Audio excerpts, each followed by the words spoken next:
Eu queria agradecer e dizer que a gente vai começar a jornada regulatória ABMED Anvisa RDC 830/2023, mudanças e desafios para a regularização de dispositivos médicos para diagnóstico in vitro. E, para isso, a gente trouxe aqui a doutora, e eu chamo ao palco a doutora Marcela Abreu, que é mestre em Administração Pública pela FGV, possui especialização em Biotecnologia pela Universidade Federal de Lavras e em Vigilância Sanitária pela Fiocruz. Atua como gestora da Gerência de Produtos para Diagnóstico in Vitro da Anvisa, com 19 anos de experiência em regulação de produtos IVD.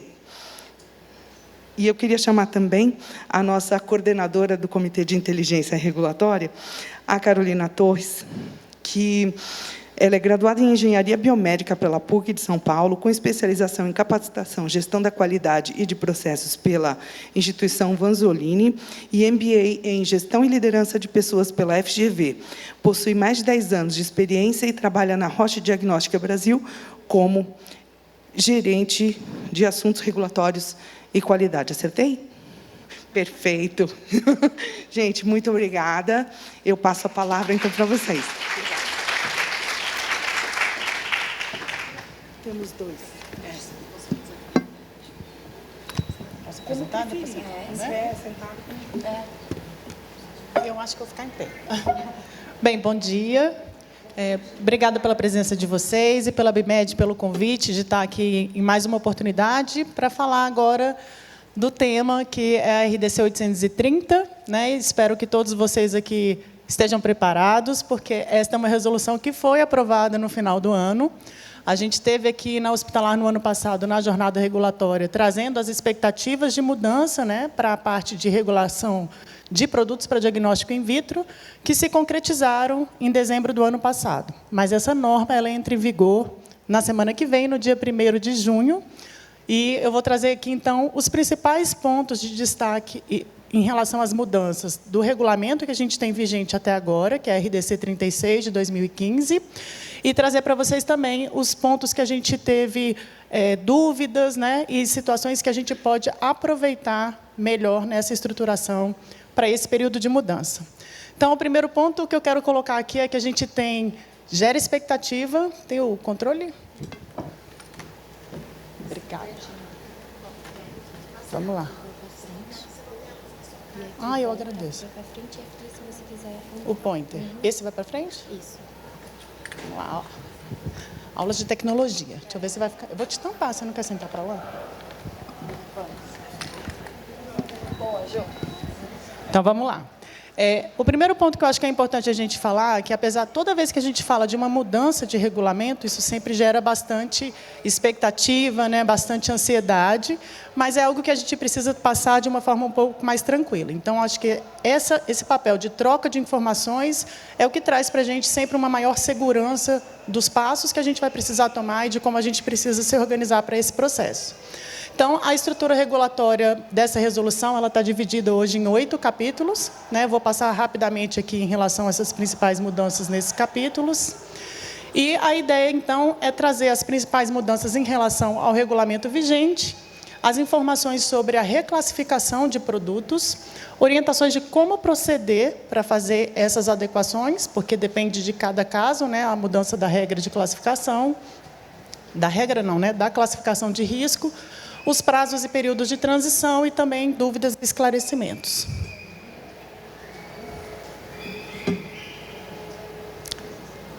Acho que ficou um pouquinho deslocado aí, mas vamos lá. Nas disposições iniciais, a norma está dividida em 3 partes: objetivo, abrangência e definições. Nessas partes, a gente não teve mudanças significativas. O objetivo dessa norma é a regulamentação dos produtos para diagnóstico in vitro. Né? Na parte de abrangência, a gente tem 2 pontos que ficaram ali enfatizados, que é a não aplicabilidade da norma em situações que já existem produtos regularizados em apresentações, né? Que você utiliza uma embalagem de transporte, então você não precisaria regularizar novamente quando você tem 2 produtos nas suas embalagens originais sendo comercializados. Isso é diferente de quando a gente fala que eu tenho um produto que ele passa a ser componente de um kit, que aí sim ele é parte de um produto único. O componente ele é parte de um produto único. É diferente quando eu tenho 2 produtos regularizados, mesmo que em setores distintos da agência, e aí, para esses produtos, nas suas embalagens originais, a junção para fazer a comercialização não precisaria passar por um novo registro. Então, essa foi uma das formas que a gente colocou de uma prática que já existe no mercado, mas para trazer clareza aí para as empresas daquilo que não se aplica, né, não tem abrangência RDC 830. Na parte das definições, nós tivemos algumas atualizações, né, e a principal delas foi em relação à clareza dos termos detentor e importador, para que a gente pudesse, não com mudança de conceito e de interpretação, mas para que a gente tivesse claro e não tivesse mais conflitos em relação à norma de importação, que é a RDC 81. Então, a gente tinha isso como uma das críticas dentro da agência, né, que alguns regulamentos traziam uma interpretação diferente para determinadas figuras. Então, a gente trouxe clareza nessa diferenciação e incluiu alguns outros termos, como acessório, também para facilitar etapas de importação. Essa nova nomenclatura de acessório, ela incorpora partes e peças, né, de instrumentos, por exemplo, então também facilita o entendimento. E essa norma ela foi fruto também de incorporação de outros regulamentos que afetam o IVD. Né? Então, muitas definições que foram incluídas na RDC 830 já faziam parte de outros regulamentos, como a norma de alteração, de repositório documental, enfim, né, outras que já estão todas incorporadas. Na parte da classificação de risco, é o ponto que acaba mexendo um pouquinho mais aqui com essa expectativa. Né? A gente tem ali, não teve mudança no regime de controle, então, hoje, os produtos são ou notificados ou registrados, a depender da classificação de risco que eles têm associadas. Então, produtos de baixo risco, 1 e 2, são notificados, e de alto risco, 3 e 4, eles são produtos sujeitos a registro. As mudanças na regra de classificação da norma em si, da 830, elas foram pequenas. Tá? Então, a gente teve algumas inclusões, eu vou passar aqui com vocês, mas elas levaram um impacto um pouco maior nesse processo, porque, ao longo da vigência da RDC 36 de 2015, nós começamos a identificar várias situações em que houve um equívoco no enquadramento sanitário. Então, produtos que deveriam estar com uma classificação de risco mais elevada e que não foram avaliados à época dessa forma. Então, por isso, a gente fez uma divulgação do que está passando por uma etapa de reenquadramento, nesse momento aqui da vigência da RDC 830. Então, vamos lá. Na parte de classificação de risco, hoje a gente tem 2 possibilidades de regularização dos produtos. Né? Eu coloquei aqui os principais assuntos, porque a gente ainda tem muitas falhas em relação a essas submissões. Então, as notificações, eu tenho 4 possibilidades de assunto hoje, disponíveis para notificação, que diferencia produtos de classe 1 e 2, porque a documentação a ser submetida é diferente, diferencia produtos únicos de agrupamento em família, e esse é um ponto importante, porque o agrupamento em família, ele pressupõe a existência de pelo menos 2 produtos, porque ele está condicionado a estar enquadrado de acordo com uma instrução normativa. Né? Então, a gente precisa ter ali a indicação clara de qual família aqueles produtos farão parte. E a notificação de produto com software como dispositivo médico de uso exclusivo. Então, eu tenho essa opção tanto para registro quanto notificação. Isso talvez tenha sido uma novidade para boa parte, né? Não sei se todo mundo reparou, esse assunto ele é bem recente. E ele só existe quando você tem um software de uso dedicado exclusivo a um produto IVD, um software como dispositivo médico, um aplicativo. E aí a gente está falando, tem que ser uma relação exclusiva, 1 para 1.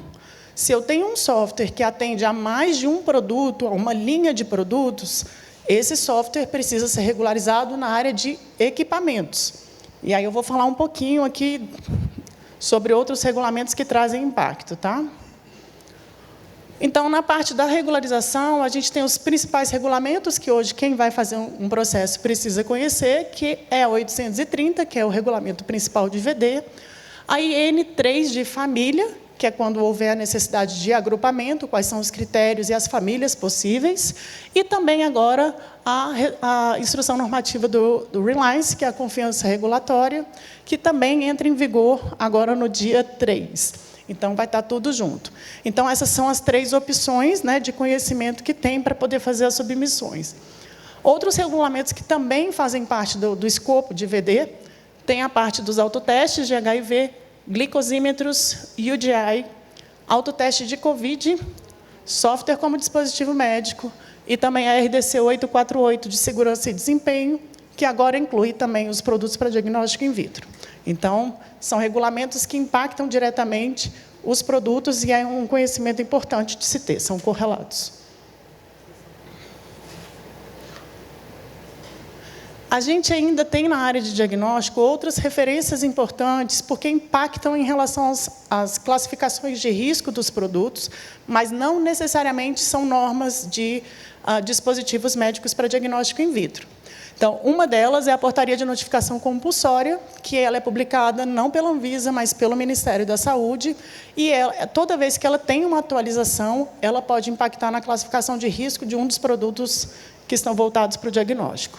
A referência da OMS em relação aos micro-organismos patogênicos, né? Eu coloquei aqui o mais recente, que foi publicado agora em 2024, que também impacta na classificação de risco de alguns produtos, de alguns parâmetros.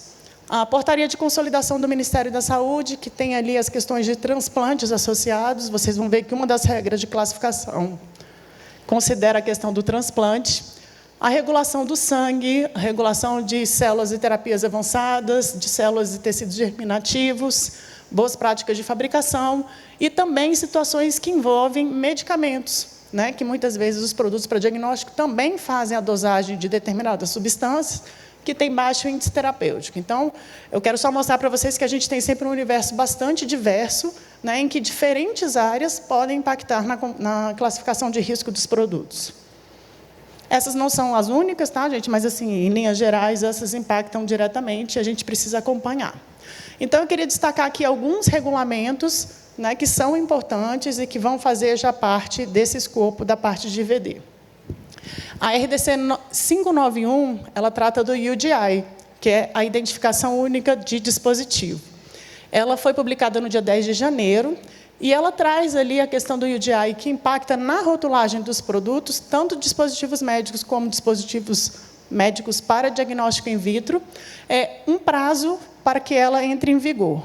Esse prazo que está descrito na norma, ele tem 2 momentos diferentes. Ele tem o prazo para atribuição do UDI, dessa identificação única, que começa a valer agora no dia 10 de julho, tá, para os produtos de classe de risco 4. Então, esse prazo para atribuir o UDI, ele é 2 anos e meio a partir da vigência da norma, e ele começa, então, a valer a partir do dia 10 de julho. A atribuição do UDI é um prazo. O segundo prazo é a transmissão do UDI para os sistemas informatizados, que a Anvisa está em desenvolvimento. Então, esse novo prazo ele só vai contar a partir da publicação da instrução normativa, que vai orientar como esse sistema deverá ser alimentado. Então, quando houver a publicação da instrução normativa, o prazo de 2 anos e meio passa a contar a partir daquela publicação para os produtos de classe de risco 4, em relação à transmissão da informação. Mas o UDI já tem que estar atribuído aos produtos, na rotulagem dos produtos. A mesma coisa acontece com prazos diferentes de acordo com a classe de risco. Então, eu deixei as datas ali para ficar mais fácil todo mundo entender e se organizar nesse processo. Esse artigo é um artigo que traz alguma confusão na interpretação, e a gente tem, organizado aqui pela Jornada Regulatória da ABMED, também uma palestra específica sobre o UDI. Então, se vocês quiserem saber um pouquinho mais como que isso vai funcionar, vale a pena acompanhar. Na parte de perguntas e respostas, a gente incluiu, ou vai incluir, na verdade, né, que a gente vai fazer a publicação da segunda versão. informações a respeito do UDI. Por quê? A gente tem a questão do reenquadramento sanitário. Então, alguns produtos vão passar a ser produtos de classe de risco 4. Só que o prazo para adequação da RDC 830 é de 1 ano. Então, assim, como que ficaria, né, para essa questão da atribuição do UDI? Então, a gente colocou que o reenquadramento é só após o término do prazo do reenquadramento que a cobrança do UDI vai ser feita para esses produtos de classe de risco 4. Quando que termina o reenquadramento? No dia 1º de junho de 2025. Isso vai pegar o quê, então? Tanto os produtos de classe 4, porque eles estão a partir do dia 10 de julho de 2024, quanto os produtos de classe de risco 3, que passarem para esse reenquadramento como classe de risco 3, porque pega a data de 10 de janeiro de 2025. Então, para esses dois que tiverem reenquadramento, o prazo de atribuição da UDI passa a ser o dia 1º/6 de 2025, que é quando termina o prazo da 830, para o reenquadramento. Acho que vocês vão ter tempo de digerir essa informação. Estou com a voz falhando hoje. Outra resolução importante, que não é específica de IVD, é a de software como dispositivo médico. É uma resolução importante de se conhecer para quem vai utilizar os assuntos de uso de notificação ao registro com um software de uso exclusivo associado. Por que esse assunto foi criado? Essa resolução tem o artigo 3º, que indica que os softwares que foram feitos para uso exclusivo e dedicado a um determinado produto, ele deve fazer parte de um mesmo processo. Foi por isso que a gente criou esse novo assunto. Qual é o ponto importante? Quem vai utilizar esse novo assunto está regularizando tanto o software quanto o IVD. Então, eu preciso que, na apresentação comercial, as duas informações constem. Então, na hora de preencher o formulário, né, tem que constar a informação dos dois produtos, do IVD e do software, para quem utilizar esse assunto. Um tema importante aí do Perguntas e Respostas é em relação ao BPF. Se você entra com o assunto de IVD para um software de uso dedicado e exclusivo para aquele produto, a BPF de IVD cobre todos os requisitos necessários. Se você tem um software que atende a uma linha de produtos, ele tem que ser regularizado na área de equipamentos, porque ele vai seguir todos os critérios da RDC 657.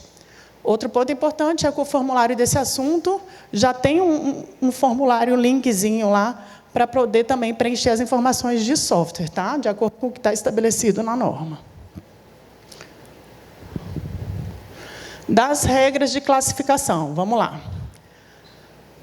Como eu falei para vocês, a gente teve mudança nas duas primeiras regras, tá? Em relação à inclusão da administração de células. A regra 1, ela fala em relação a agentes infecciosos, e a regra 2, em relação à compatibilidade imunológica, para fins de transplantes de tecidos, células e órgãos, e também a parte de transfusão, e agora a administração de células. Então, o que muda? A gente tinha ali classificado no risco 4. Ai, obrigada.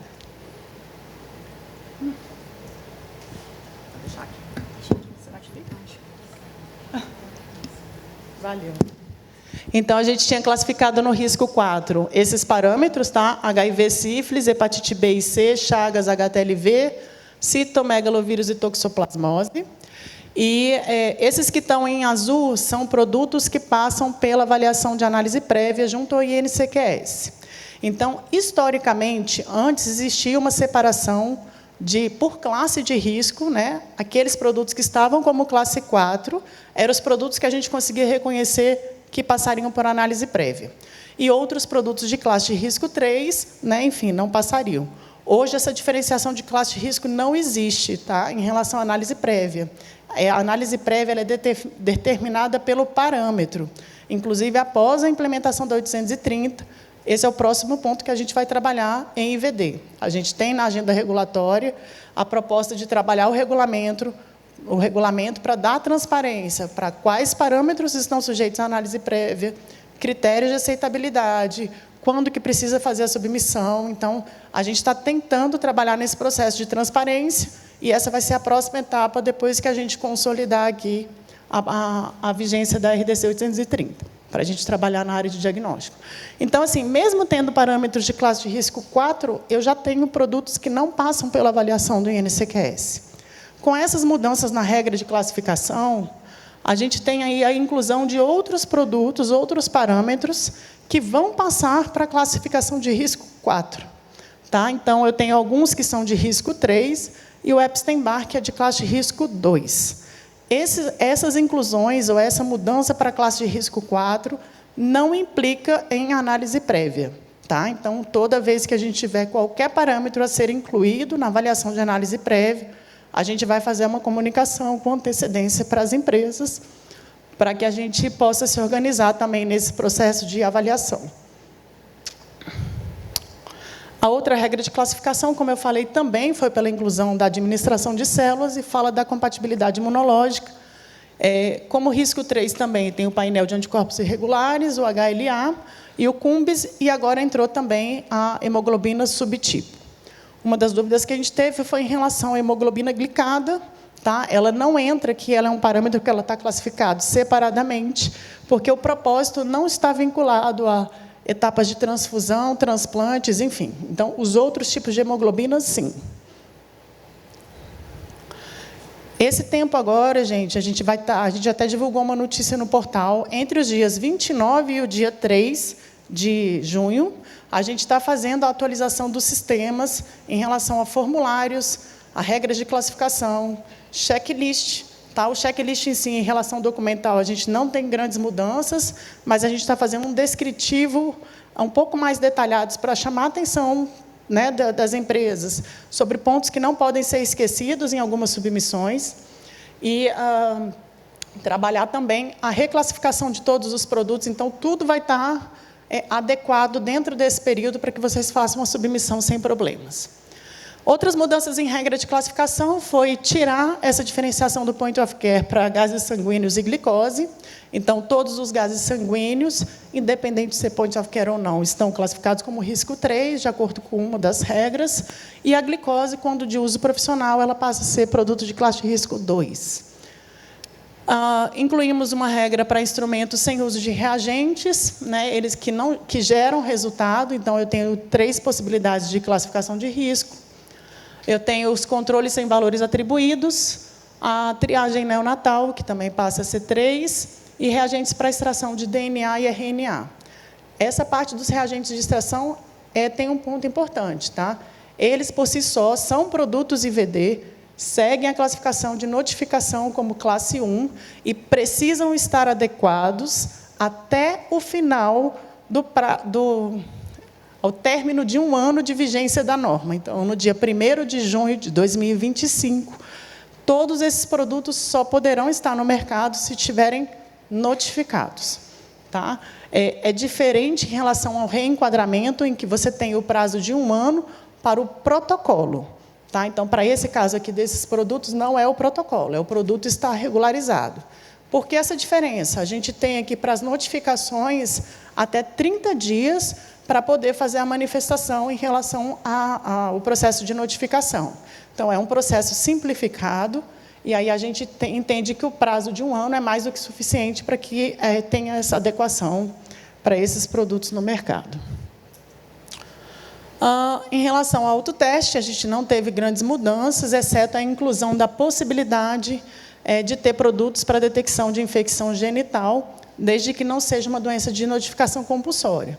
O exemplo mais clássico que a gente tem aqui é em relação ao pH vaginal. Então, a gente não entende a necessidade de ter restrição em relação a isso e fizemos essa inclusão na parte de autoteste, da possibilidade de autoteste. Por que não abriu para mais ou para todas as outras coisas? A gente já teve uma mudança dentro da agência hoje, recente, que é a possibilidade da testagem em diferentes sistemas de saúde, incluindo aí farmácias e drogarias, que estejam qualificadas para isso. Então, a gente está falando de uma assistência profissional, e a ampliação do acesso já acontecendo sobre algum tipo de acompanhamento.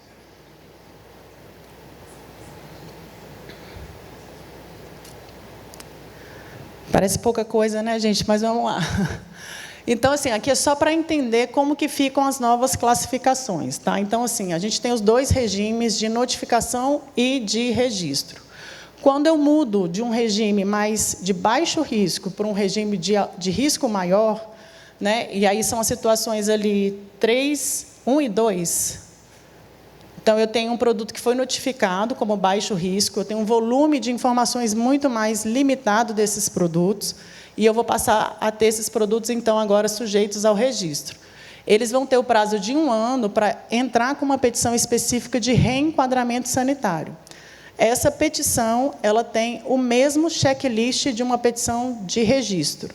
E, uma vez que for publicado o resultado dessa análise, o produto, se for favorável, passa a ter 10 anos de validade. Então, o efeito dessa petição é equivalente a uma petição de registro.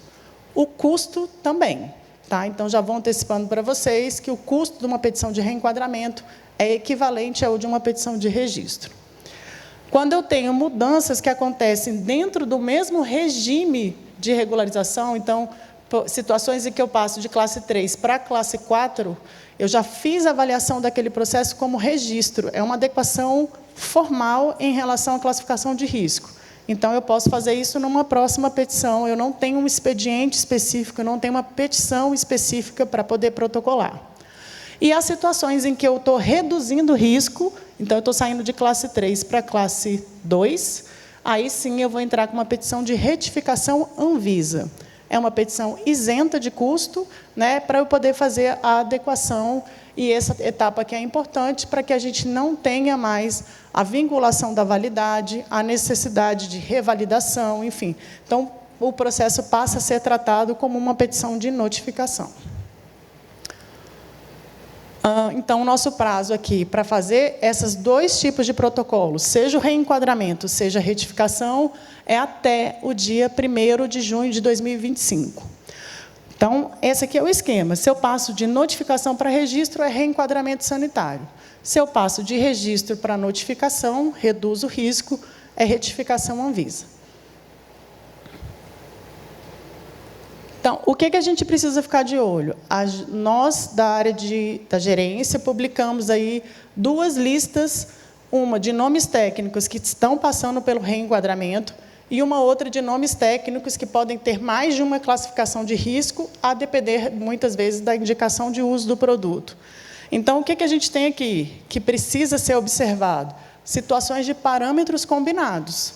Se eu tenho produtos que tenham esse nome técnico e parte desse produto tem qualquer um daqueles parâmetros que estão passando por reenquadramento, esse parâmetro combinado também precisa ser avaliado. A mesma coisa, então, é olhar a lista que tem mais de uma regra de classificação. Então, às vezes, eu estou com um produto lá classificado, enfim, né, como uma classe de risco mais baixa, mas a indicação dele de uso mostra que ele deveria estar na classe mais alta. Então, se eu tenho lá dentro daquela listagem com 2 possibilidades de classificação de risco, essa listagem também precisa ser vista dentro do portfólio de cada uma das empresas. Então, como é que a gente trabalhou isso? Tá? Para que todo mundo consiga localizar onde estão essas informações, no site da Anvisa, se vocês chegarem aqui nesse símbolozinho aqui dos 3 tracinhos, é entrar na central de conteúdo, publicação, o tema produto para a saúde. Todas as informações de manuais, guias e orientações vão estar nesse link aqui no final. A gente já publicou a versão 1, tanto do perguntas e respostas, quanto da listas de classificação e reclassificação dos produtos, e a gente vai publicar também a versão 2. Então, aqui é a página seguinte, quando clicar naquele link, os primeiros que estão colocados lá é tanto perguntas e respostas, quanto as 2 classificações, listas de mudança de classificação. Outro ponto importante, tá, para as empresas de uma forma geral. Existe uma necessidade de avaliação de qual vai ser o melhor caminho a ser escolhido por uma empresa. Por quê? Os produtos que vão passar pelo reenquadramento sanitário, eles podem entrar tanto com a petição de reenquadramento, ou, se preferirem, com uma petição de registro. O que muda? Ao término de 1 ano, então, no dia 1º de junho de 2025, quem não fizer o protocolo da petição de reenquadramento vai ter o processo cancelado. Essa previsão já está na resolução. Então, eu preciso ter o protocolo até essa data. Mas, digamos que assim, o que muda entre os dois? O checklist é o mesmo, tá? Então, do reenquadramento e do registro vai ser o mesmo. Prazo de protocolo. Então, eu tenho até o dia 1º de junho, se eu for fazer o reenquadramento, para protocolar a petição. Senão, ela vai ser cancelada. Para um registro novo, é aquela situação, você não tem um prazo estabelecido, mas se você não tiver esse registro garantido até aquela data, você pode ficar sem ter o produto no mercado. Prazo de validade, a mesma situação. Então, quando você tem a publicação do deferimento do reenquadramento, a partir da data em que for publicado, a empresa vai ter 10 anos de validade daquele registro.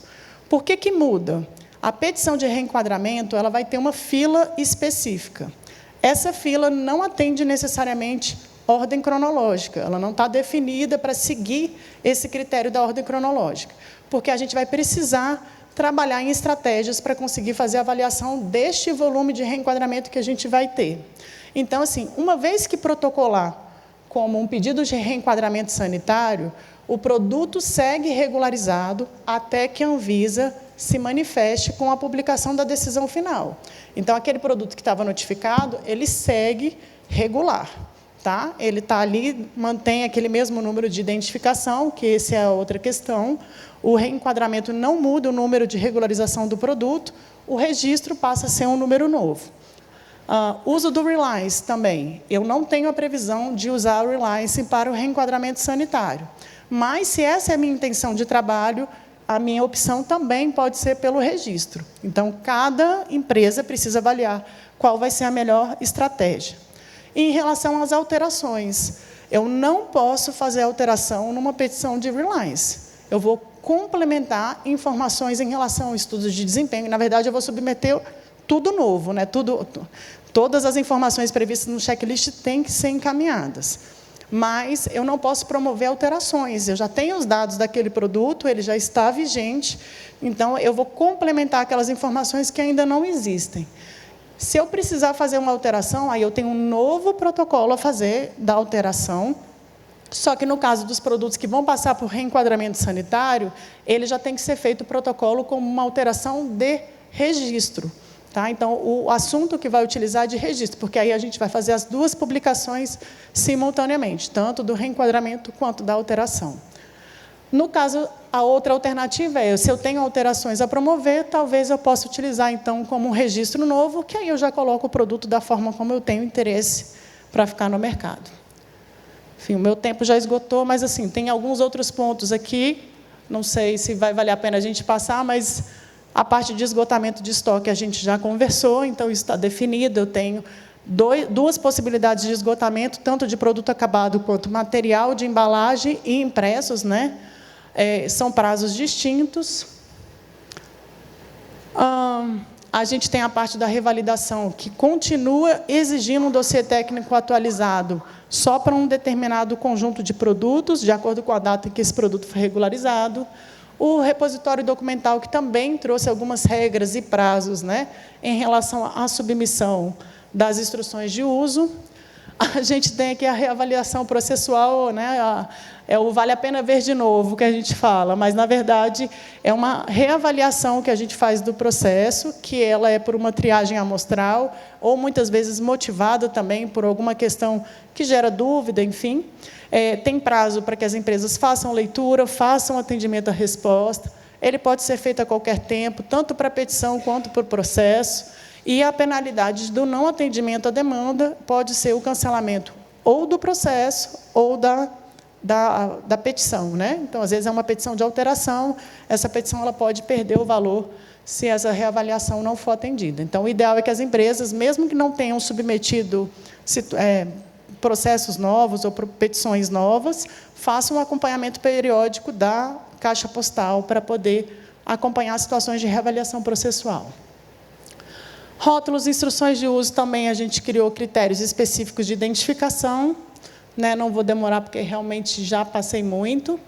Essa aqui foi uma simulação em relação a prazos de adequação de rotulagem quando a gente fala em relação à vigência da RDC 830. Né? Como a gente definiu alguns formatos de identificação do rótulo, aí a gente pegou aquele exemplo lá do esgotamento de rotulagem, que vale para qualquer tipo de alteração, tá, gente? Não é só essa aqui, mas dentro daquele exemplo, como quem promove a necessidade da mudança é a própria resolução, é esse o prazo que passa a contar os 120 dias para o esgotamento de estoque de impressos, embalagens e instruções de uso. Tá? Então, seria o prazo final para utilizar uma rotulagem que não segue os critérios específicos da 830, o dia 29 de setembro de 2024. Instrução de uso também não impressa, ela acabou incluindo a possibilidade de ser utilizada também para calibradores e controles, e continua sendo vedada para os produtos point of care, que são aqueles usados fora do ambiente laboratorial, e para os usuários leigos. E aqui eu deixei só para vocês essa questão do caminho de consultas da Anvisa, né, tanto para a questão dos nomes técnicos, todos eles estão atualizados. Não foi um trabalho simples, tá? A gente está falando aqui dentro da área de VD de um número próximo a 1000 nomes técnicos que a gente tem hoje, e a gente teve que passar por cada um deles para fazer a parte do reenquadramento.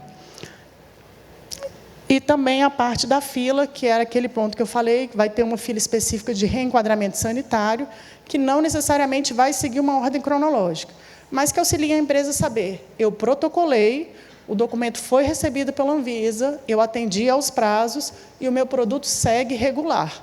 Essa fila ela vai ser trabalhada com algumas estratégias dentro da área para que a gente consiga dar vazão ao volume de submissões que a gente vai ter ao longo desse ano. Tá bom? Acho que, em linhas gerais, essas eram as principais mudanças que eu queria trazer para vocês aqui em relação ao novo regulamento de VD. Obrigada.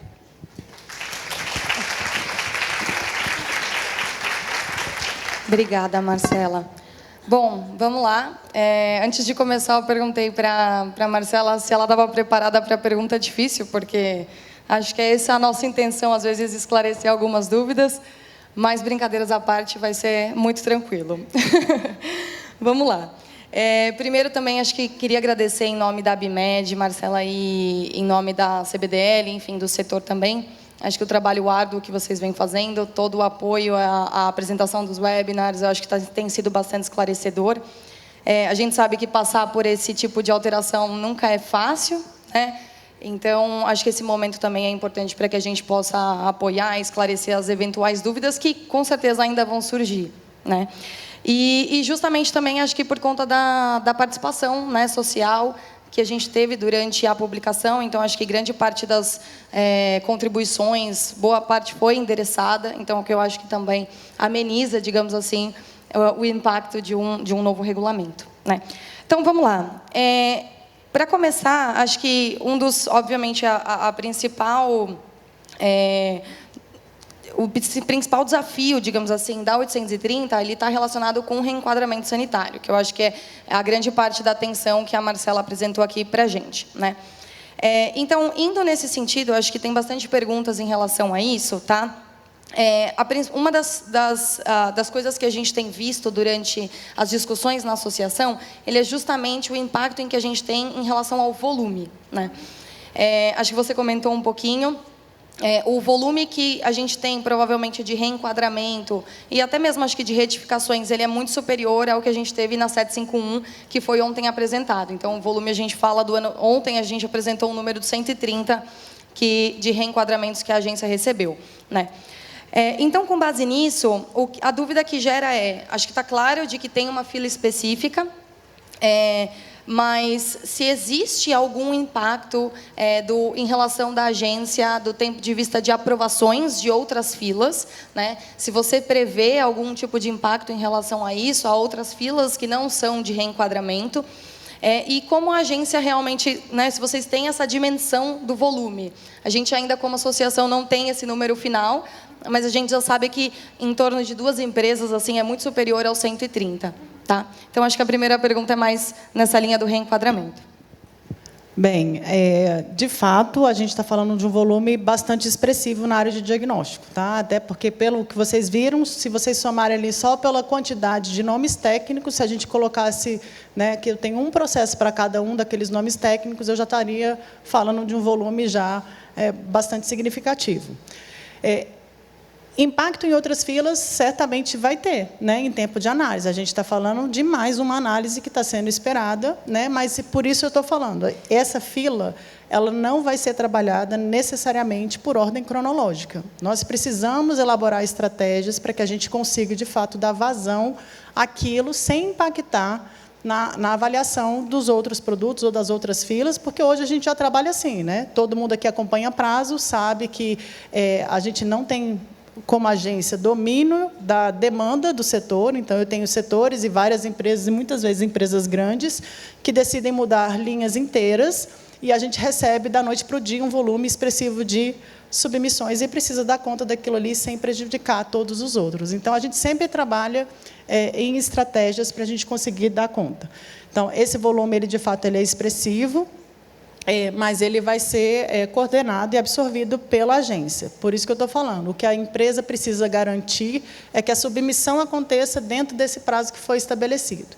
Por que isso está sendo tão impactante, né? Se a gente tivesse feito isso, a gente teve uma diferença, né, em relação ao 830, que foi a questão do prazo de vigência, né? A gente deu 6 meses depois da publicação da norma, ainda para que ela entrasse em vigor, justamente pensando na questão da organização das próprias empresas. A gente reconhece que isso tem impacto, né? Impacto não só de trabalho, de volume de documentos que precisam ser organizados e submetidos, como também de custo, gente. Então, assim, a gente entende tudo isso. Na época em que a 36 foi publicada, a gente não teve um período de transição, né, tão marcante quanto esse da 830. Então, talvez esse barulho todo tivesse que ter acontecido lá atrás, né, e muitas vezes a gente estaria aqui conversando sobre será que não dá para prorrogar essa norma, né? E só que a gente não fez isso. Eu acho que as empresas não perceberam essa necessidade de mudança de reenquadramento lá atrás. A Anvisa também, né, reconhece que não fez não teve essa mesma percepção desse impacto lá atrás, e por isso, ao longo desses anos, a gente foi identificando situações em que o reenquadramento era necessário e a gente foi buscando os caminhos de como trabalhar isso. Então, não poderíamos criar prazos sem ter um instrumento legal para poder definir como esse processo iria acontecer, e por isso a gente definiu que, na revisão da norma, a gente colocaria toda essa etapa de reenquadramento e os caminhos possíveis para que ele pudesse valer a partir de agora. Então, foi por isso que acabou acumulando tudo nessa publicação. Legal. Ainda na linha do reenquadramento, né? Outras dúvidas, eu acho que algumas delas até que surgiram aqui, você esclareceu, em relação de que o processo, o registro, a notificação continua válida, ainda que seja submetida ao processo de reenquadramento, né, e até que isso seja publicado. Então, para confirmar o entendimento, ainda que tenha, por exemplo, esse processo submetido e a gente receba uma exigência desse processo de reenquadramento, até que essa exigência seja respondida e, de fato, publicado, entende-se aqui, pelo que você está colocando, de que o processo anterior, digamos, a notificação ou o registro, continua válido. Exatamente. Não tem o porquê a gente criar uma penalidade para a empresa que já cumpriu dentro dos prazos legais, enfim.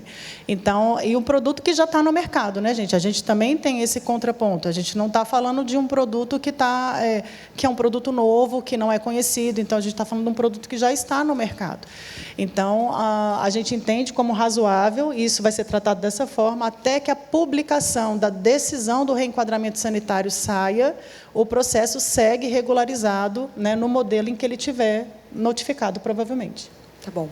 Nessa mesma linha, para o reenquadramento acontecer, a gente sabe de notificação para registro que não só o reenquadramento em relação ao processo de registro em si, a gente também tem a CBPF, né? A necessidade de solicitação aí do certificado de boas práticas. A norma já prevê, obviamente, essa necessidade e a necessidade do protocolo, né, para ajuste da classificação, mas a gente sabe que existem situações onde existem plantas que já são regularizadas, né, mas muitas vezes que não consideram essa classificação de risco exatamente do produto. Então, às vezes passa para 4 e a gente tem uma certificação de BPF estimada para um classe de risco 3. Né? A inclusão de alteração de classe de risco, isso também necessita, obviamente, a gente precisa submeter essa alteração, né, de CBPF, mas esse tipo de alteração também necessita da apresentação do protocolo para a regularização do processo. Eu acho que isso é uma coisa que a gente gostaria de esclarecer. Sim, precisa da apresentação do protocolo e, se essa for a única pendência do processo, ele fica aguardando a publicação do CBPF ou dessa atualização para que possa ser concluído. Então, enquanto ele aguarda, né, se for o reenquadramento ou opção da empresa, o produto segue regularizado. Ok. E, por fim, acho que para terminar o tema de reenquadramento, durante a apresentação, acho que você falou sobre o DI, né, que com certeza também é algo que a gente está, obviamente, se preparando, né, vem se preparando aí ao longo dos últimos anos. E você comentou em relação às petições que passam de notificação, né, para regime de registro, classe 4, tendo em vista os prazos da implementação do DI. Que já é, enfim, agora, mas considerando o reenquadramento, entende-se que a gente vai considerar a data do reenquadramento, né, de 1 de julho. Nesse sentido, a dúvida é em relação à situação contrária. Então, quando a gente tem, por exemplo, um produto de classe de risco 4, né, que teoricamente já estaria chegando aí o prazo para ser aplicado o UDI, atribuído o UDI, e esse produto ele vai ser reenquadrado para alguma outra classe inferior, né? O prazo para esse caso do produto também considera-se a situação do reenquadramento, ou a gente considera desde já a aplicação de UDI atribuído para o produto de classe de risco 4 em julho? Então, como eu coloquei, toda situação que envolver reenquadramento, né, a gente precisa considerar o prazo também que foi previsto para o reenquadramento. Então, pelos prazos do UDI, até coloquei no slide, a gente tem duas situações possíveis que vão coincidir com o prazo de reenquadramento, que é para a classe 3 e para a classe 4.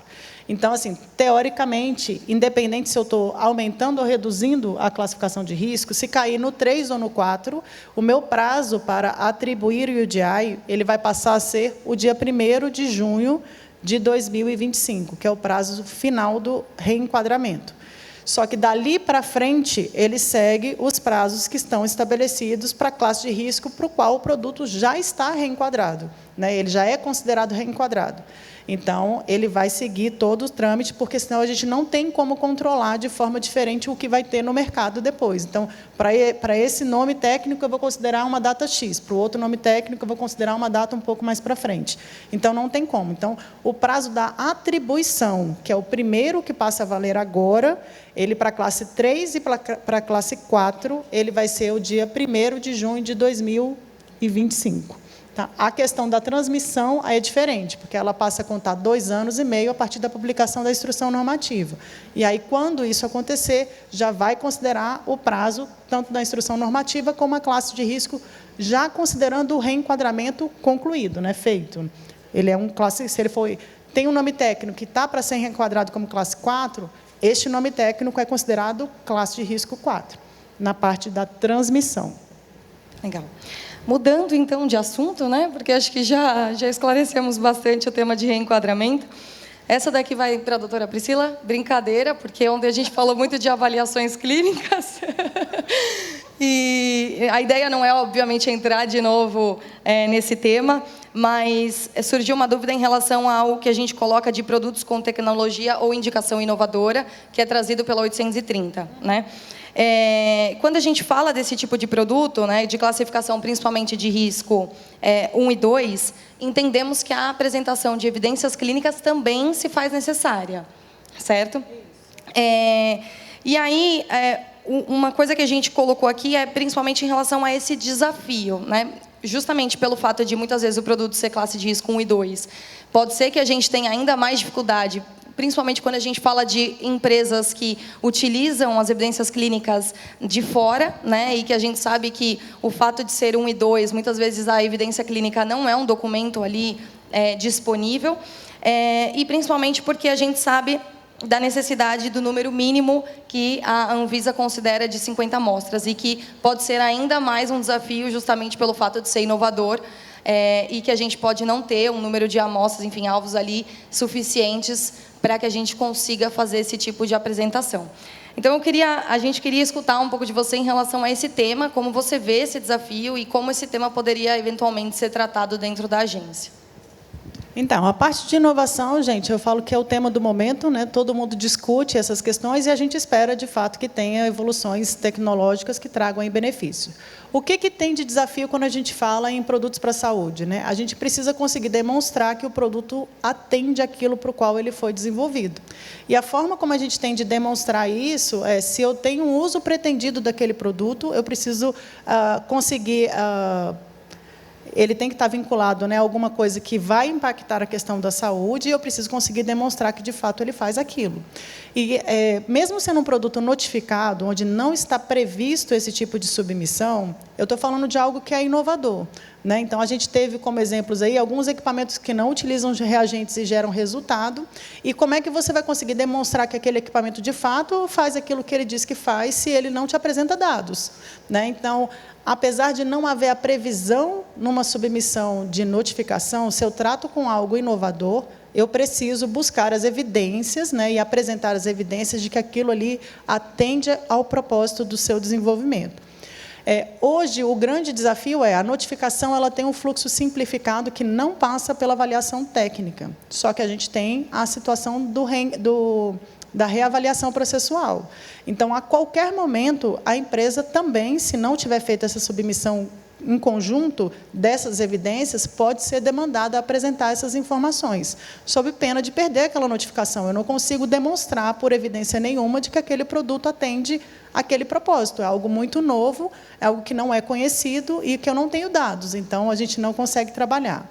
Sobre o número de amostra, a gente sempre tem, e isso vale para qualquer classe de risco, tá? A possibilidade de ter um número de amostras inferior àquilo que a gente acaba colocando como mínimo, né, nas avaliações, que são 50 amostras, enfim, verdadeiramente positivas ou negativas, a depender daquilo que a gente está falando. A gente tem situações de doenças raras, a gente tem outras situações em que você não consegue alcançar esse número de amostras, mas você precisa ter uma justificativa técnica e embasada para poder apontar por que essa quantidade de amostra não é possível de ser alcançada, né? Então, a gente já teve submissões de, por exemplo, produtos para influenza, com 4 amostras para você validar um produto. Então, a gente não consegue, enfim, caminhar com o processo de validação com um número que não é expressivo, né, que não tem uma validade estatística, né, vinculada àquele processo, para que a gente possa considerar aquela informação. Então, é sempre mediante uma justificativa, e aí a gente vai avaliar o caso a caso, né? Mas, mesmo sendo notificação, a gente precisa das evidências quando se tratar de um produto inovador. Tá bom. Bom, para finalizar, acho que a gente ainda tem alguns segundos, digamos assim, falando sobre reavaliação processual, que eu acho que foi algo que você acabou de comentar. Ontem também foi trazido de que é um mecanismo que vem sido cada vez mais utilizado pela agência, que já era algo previsto. E, de fato, o setor tem sentido esse aumento do número de processos relacionados à reavaliação processual, tá? Então, na verdade, a dúvida ali vai muito em linha ao que diz a própria 830 em relação a isso, ao prazo contabilizado de resposta para o processo de reavaliação, para o pedido de reavaliação processual, após a leitura do recebimento, né, de 30 dias. Existem situações que são, muitas vezes, complexas de serem respondidas justamente pelo desafio de obter, muitas vezes, do próprio fabricante, esses retornos, principalmente quando a gente fala de questões relacionadas a avaliações clínicas. Eu acho que sempre é o maior desafio que a gente tem. E a gente queria entender um pouquinho de como você vê essas situações onde, eventualmente, de fato, a empresa não consiga atender o prazo de 30 dias, como a agência enxerga isso, se existe algum mecanismo, né, para trabalhar junto da agência, e também ao que se deve, de fato, esse aumento, se existe algum critério da agência em relação a essa seleção desses processos que entram pela reavaliação processual. Então, como eu disse, a reavaliação processual ela pode acontecer por diferentes motivos, né? Então, a gente tem situações que podem envolver produtos como o autoteste, né? Que a gente está falando de produtos que vão para o mercado para um uso leigo e que precisam ter minimamente uma adequação de linguagem e instrução de uso, né, de informações mínimas que deem uma orientação adequada. Então, uma das situações que a gente tem é essa, dúvidas em relação a esse processo de triagem que a gente faz inicialmente na proposta de notificação também podem levar ao à reavaliação processual, né? Às vezes você identifica ali que pode ter um erro na identificação do fabricante, enfim, alguma coisa chamou a atenção no processo que elencou ele como um processo para ser revisto, né, nos pontos que já estão previstos na norma. Prazo é justamente isso. Quando a gente dá para as empresas a responsabilidade de fazer a submissão de uma notificação para seguir um processo simplificado, atendendo a algo que já está definido em resolução, subentende-se que a empresa tem toda a documentação, tem todas as informações e ela presta a informação para que a agência confie naquelas respostas e naquele resultado. Então, é uma relação de confiança, essa simplificação do caminho para a notificação. Esta foi a proposta de trabalho. Então, se você já tem toda a documentação para submeter uma notificação, não tem o porquê, no momento em que você é questionado de uma informação incompleta, que ela não esteja disponível, porque não é exigido nada além do que já está definido na norma. Então, antes de fazer a notificação, é preciso olhar se todas as informações que estão previstas na norma, de fato, estão sendo atendidas. Por isso, o prazo não é equivalente a uma exigência, que a gente coloca ali 4 meses, quando você está avaliando um registro. O registro, sim, eu posso cobrar informações em que eu dependo, né, de buscar estudos, enfim, falar com outras... N situações que a gente pode ter, né? Então, o prazo precisa ser maior, mas para a notificação, não. Para a notificação, a gente não entende porque ele já está previsto, essa informação previamente já deveria existir junto com a empresa. Então, qualquer situação atípica, né? Porque a gente sempre fala tudo generalizado, né, gente? São N situações, a forma de instrução processual muda muito de empresa para empresa, em relação ao conteúdo e qualidade da informação. Então, assim, tem situações pontuais que pode acontecer dessa informação não estar disponível, é conversar, né? É voltar, é justificar tecnicamente no processo, dentro do prazo. Prazo é sempre um ponto importante. Prazo não se negocia em resoluções que estabelecem essa periodicidade. Então, atendam dentro do prazo, façam a fundamentação técnica daquilo que cabe, solicitem reunião, enfim, a gente precisa entender o porquê que a informação não está disponível, mas essa situação é muito pontual. Mas a diferença dos prazos é em virtude disso. E um outro ponto que eu vou até aproveitar aqui também, gente, a notificação ela não é uma petição sujeita à exigência. Então, muitas vezes, as empresas também assustam, né, pelo fato de terem um indeferimento de uma notificação. Né? Por que isso está acontecendo? Por que não foi feita uma exigência se era uma correção muito pequena? Porque não tem análise técnica. É uma verificação que, de imediato, a gente consegue já identificar ali que não atende aquilo que está previsto na norma, não é uma dúvida que surgiu, não está atendendo, e, por isso, ela é indeferida. Então, cabe esse cuidado prévio numa submissão, mas não tem previsão de exigência em notificação. Última, prometo. Com relação às instruções de uso não impressas, né? Acho que é um tema também bem interessante. Foi trazido, obviamente, a questão dos controles e calibradores, que agora sim se permite, mas a gente tem a questão dos POCs, né? Com respeito ao uso de um equipamento em um ambiente hospitalar de cuidados críticos, cuja gestão é realizada por um laboratório geral, a gente entende que surge a necessidade de entrega das instruções de uso impressa, né? Embora esse equipamento seja utilizado pelo hospital em si, pelo uso profissional, e ele seja um equipamento, digamos assim, considerado beira de leito. Então, esse é o ponto que eu acho que traz ali dentro da regulamentação de que esse tipo de produto se enquadra, né? E aí, ao mesmo tempo, então, surge essa dúvida do setor muito em relação à POC, ao que se classifica, né, quando a gente fala de instrumentos, reagentes. Então, são os diversos tipos de point of care. Então, eu queria só confirmar realmente o que a gente queria entender, era esclarecer um pouco de dúvidas em relação à abrangência e os padrões aí das diferentes situações de tipos de produtos, principalmente quando a gente tem situações assim de produtos beira de leito, que não são, de fato, de uso de um usuário leigo ou final.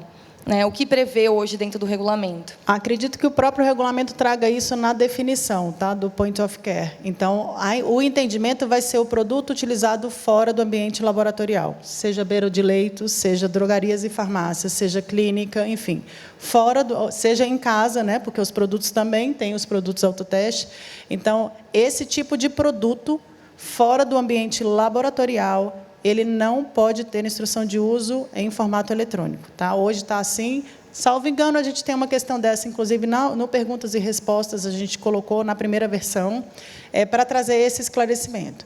Então, a princípio, né, o que a gente conseguiu evoluir dentro da parte das instruções de uso em formato não impresso foi nesse sentido. Certamente, a gente vai conhecendo e entendendo outras necessidades de mercado, como a gente fez agora para ampliação para calibradores e controles.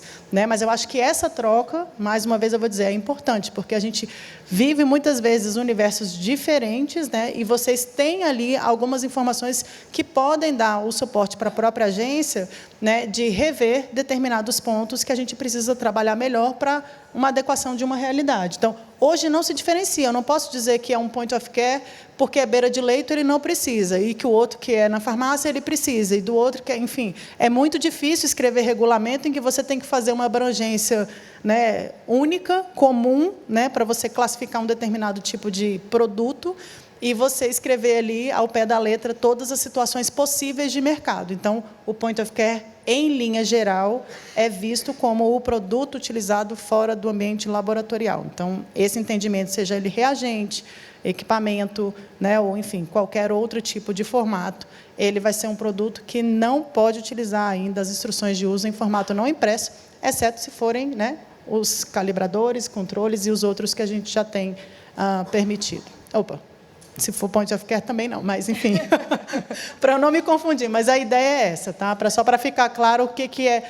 Porque a leitura, se a norma tivesse diferenciado exatamente, falar, oh, não, os produtos nesta condição cabe ou não cabe, mas ela não diferencia. Então, ela chama de point of care, a definição de point of care também está na 830 e ela vai englobar todos os produtos de uma forma geral.